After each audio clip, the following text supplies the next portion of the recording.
Welcome to Real Estate Innovators Radio, featuring industry influencers and trendsetters, sharing proven strategies to help you build a better business today.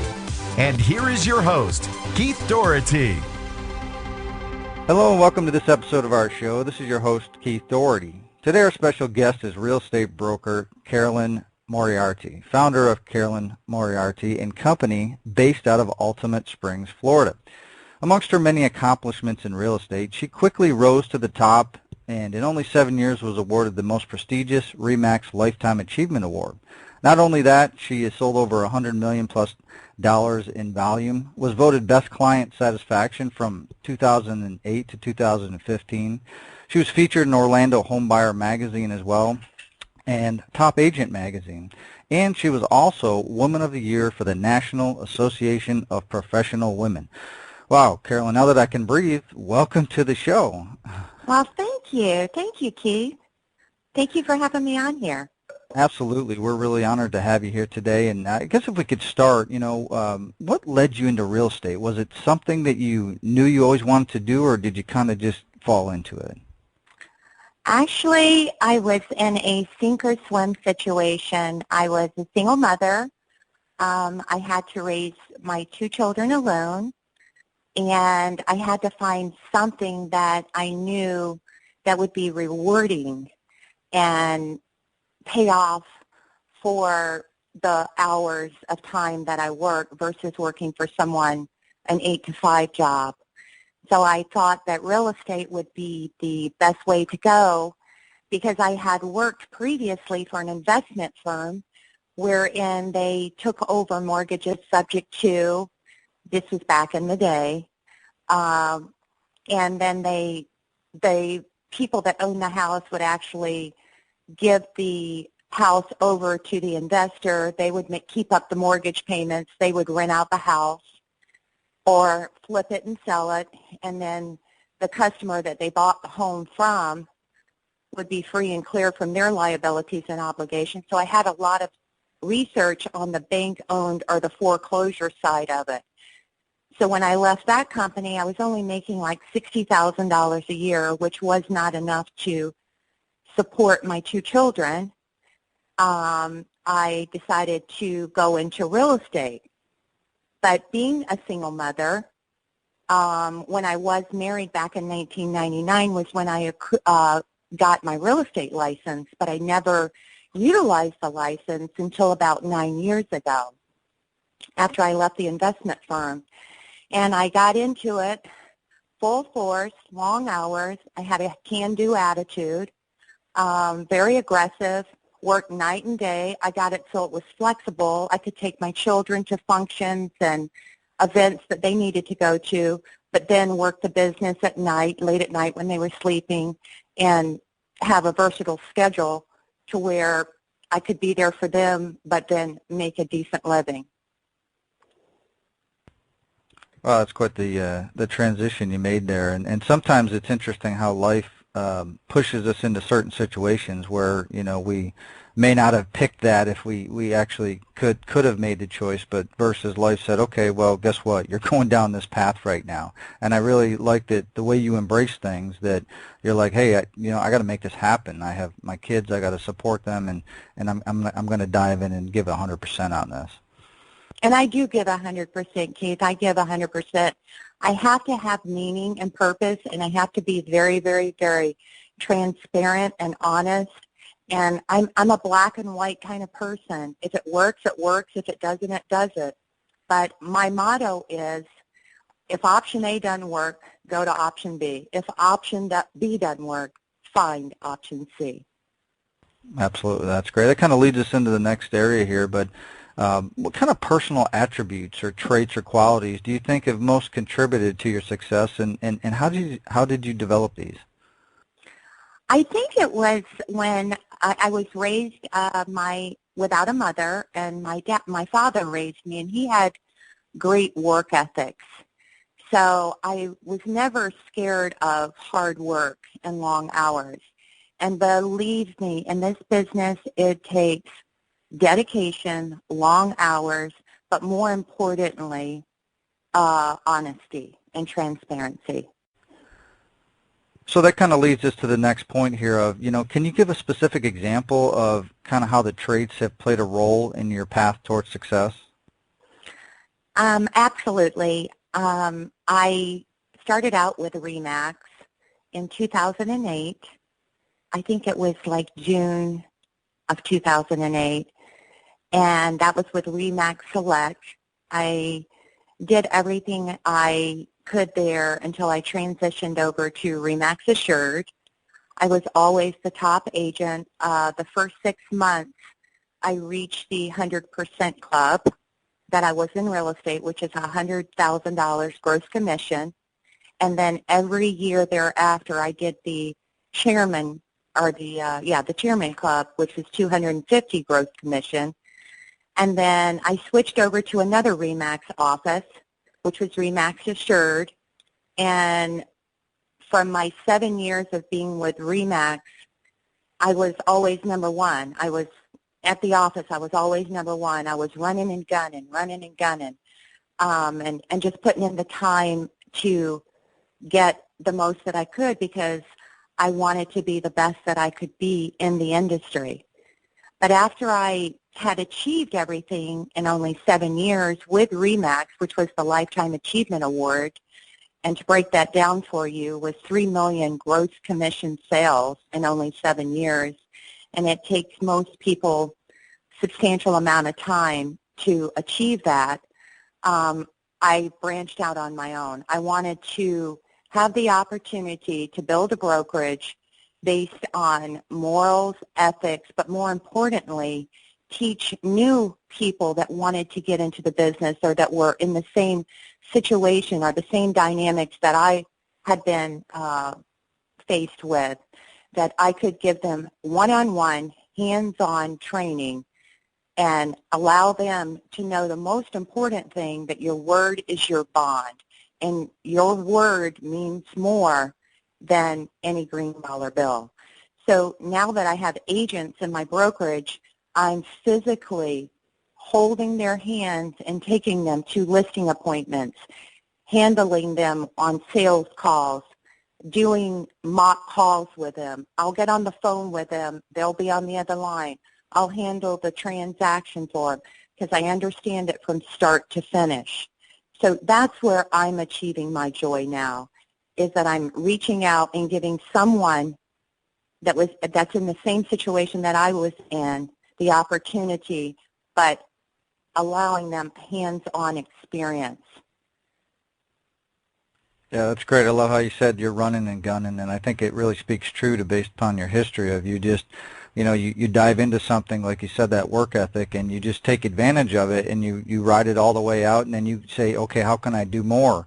And I think it really speaks volume for you that not only did you achieve those highest levels, but now you say, okay, let me start my own company and let me nurture other people that and bring them up through the ranks, kind of like, what you did. So that I think that's pretty impressive that that's what you're doing. So that's I'd definitely like to commend you on that.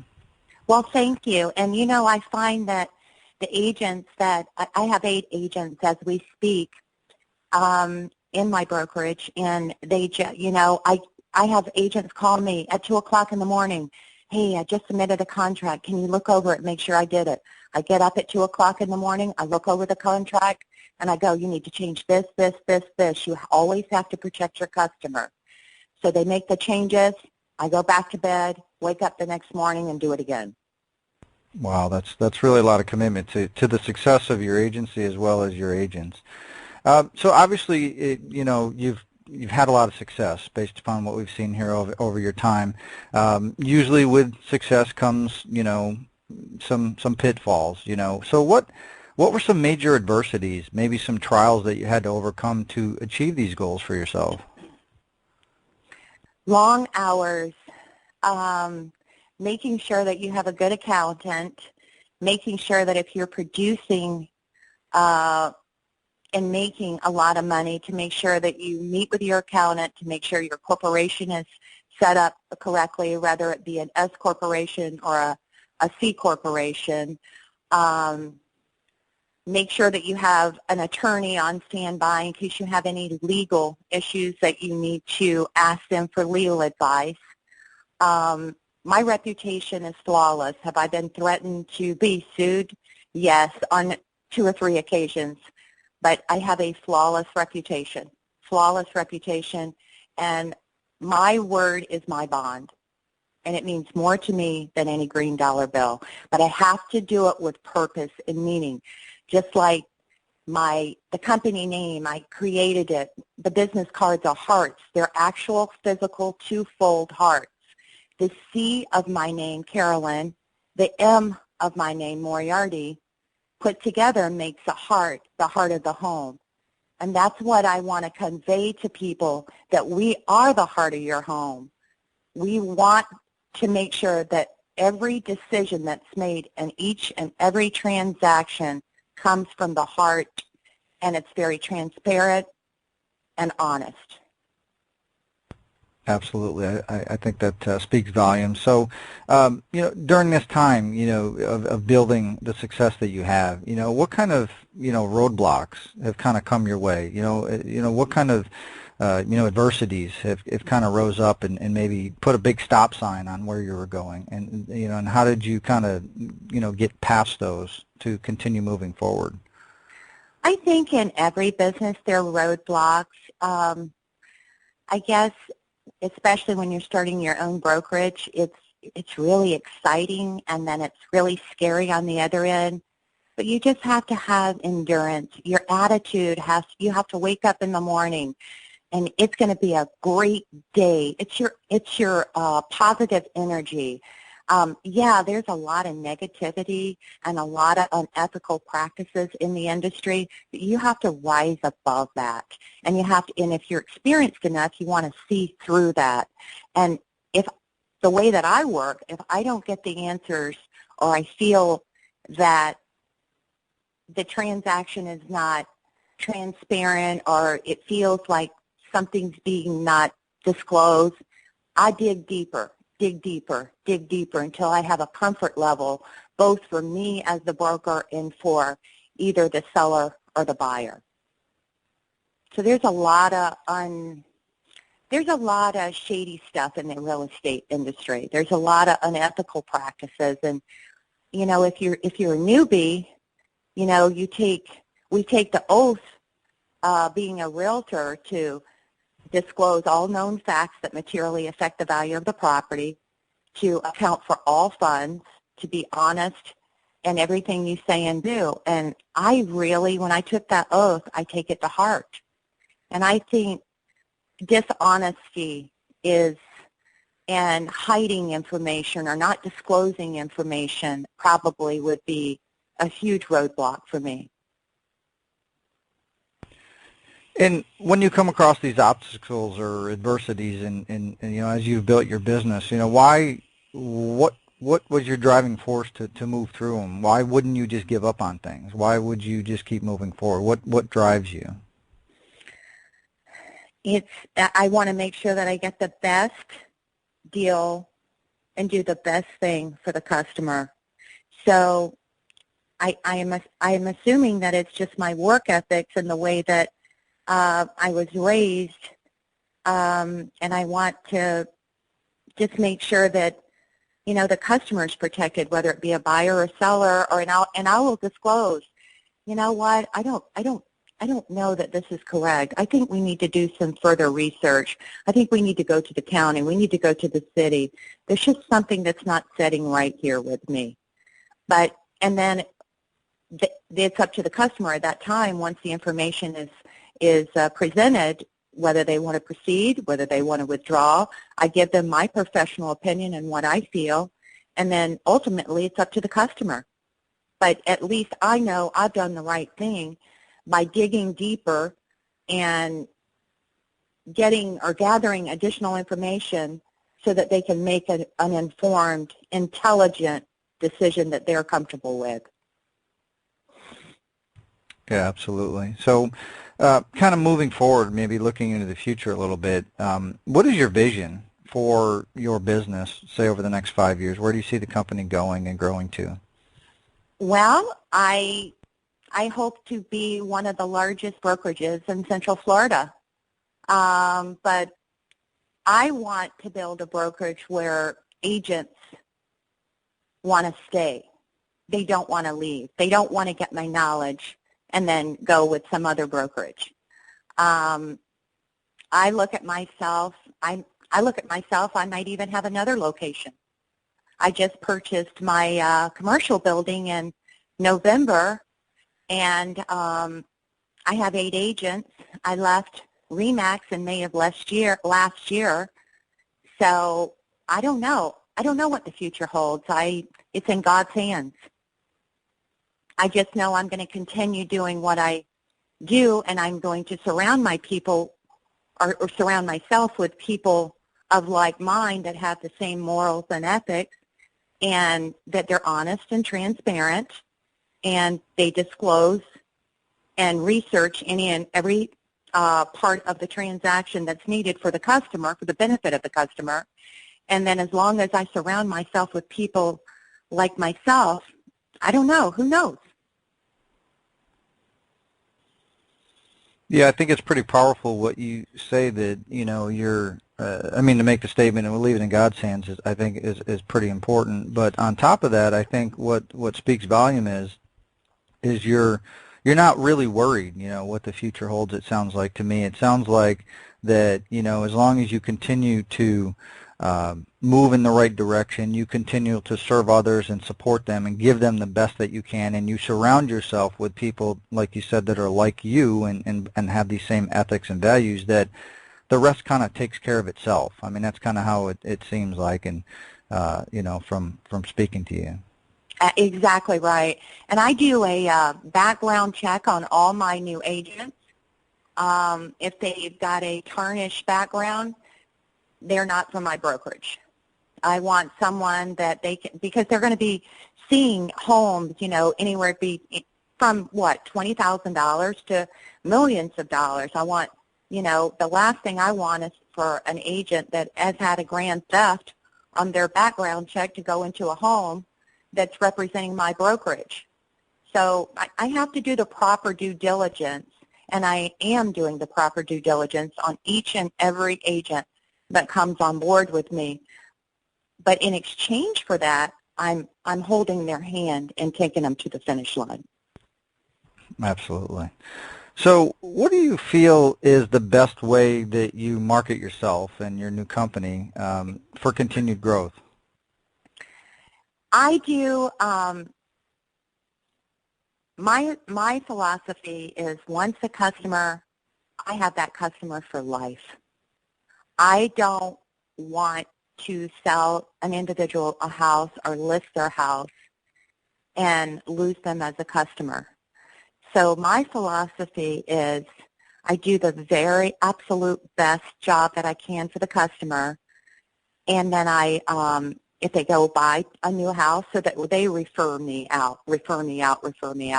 I've got tons of people that won't use anybody else but me because they know how I work. So I've got tons of customers. At my grand opening of my brokerage, I had 150 people plus show up for it. Yeah, that kind of speaks volumes for the way you've served people throughout your time in the marketplace. So that's great that you have that, the dedicated customer, as well as I'm sure that they're probably the first ones to, when somebody says, oh, I'm thinking about selling my house, probably call Carolyn, right? You get that referrals. I have people from all over the world call me from referrals. Excellent. So what do you think is, from a perception standpoint, what do you think is the biggest misconception or myth that people have about working with real estate agents? That's a great question. That's a great question. All brokerages, new brokerages, the first thing they tell you to do is go to your sphere of influence, your sphere of influence.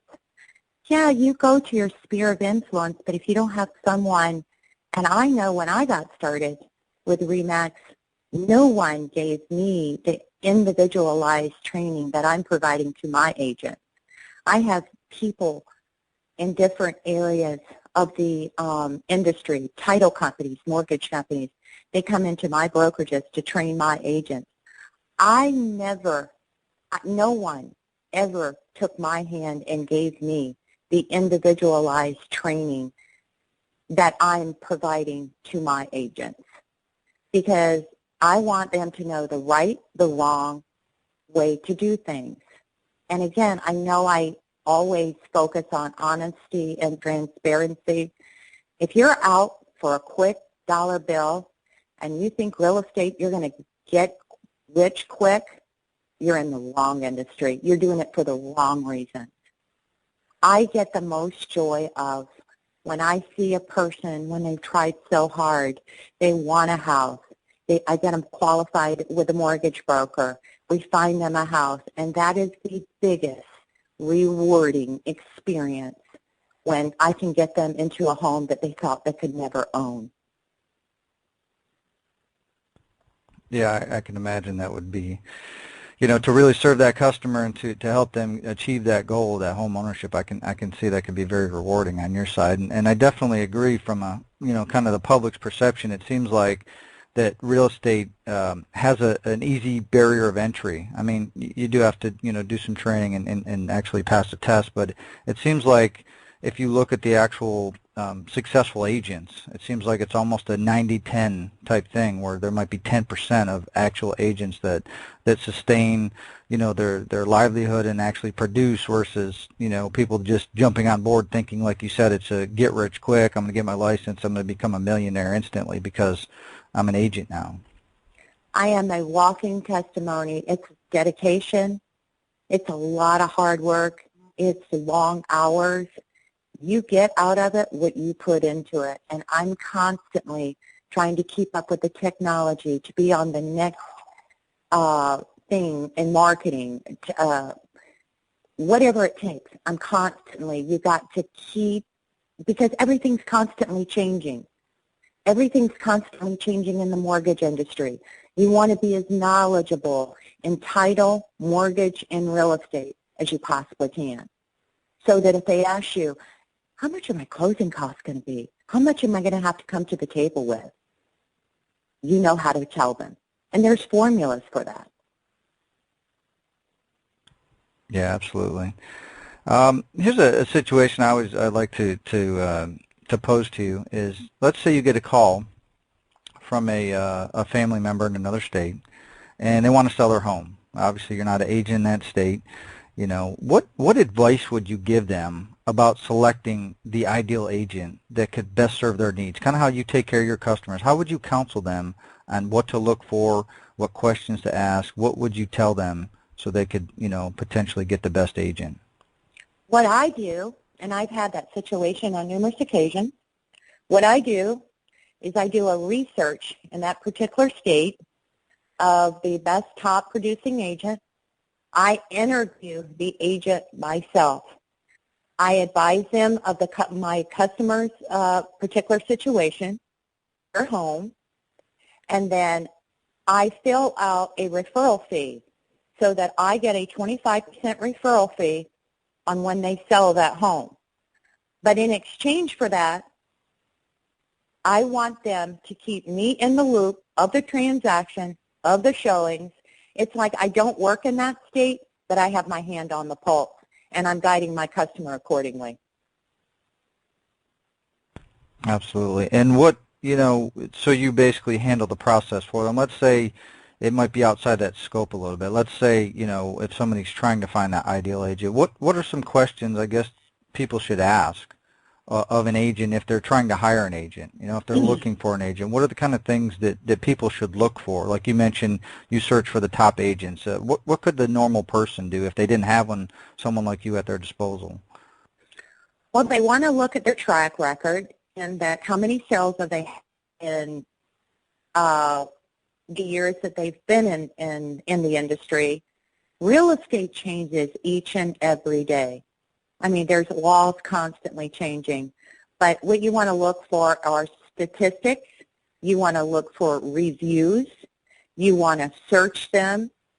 And obviously get a recommendation from someone that they know, maybe even two, and have the individual person interview them and see which one they might click with as well.